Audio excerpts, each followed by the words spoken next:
后来针对这个武汉肺炎，网络顶出现真侪假的疗效甲偏方，阁有网军利用出名的人因的名字甲相片，专门来制作一寡假消息哦。来看今仔日的拍假特工队。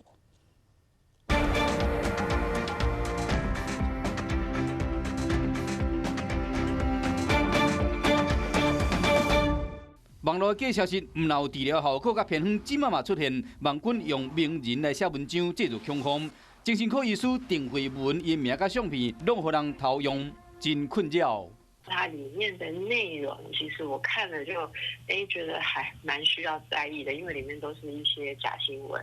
好像就是最近大家比较常看到的疫情的，关于台湾有疫情的假新闻。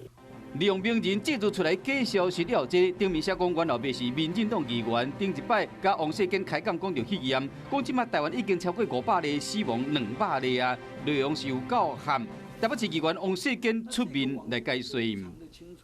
那既然他父亲也是议员的话，那应该就很知道一些讯息了，怎么还会跟我在聊天，才去提到这个事呢？这不是很奇怪吗？ 很明显的，这是假的讯息。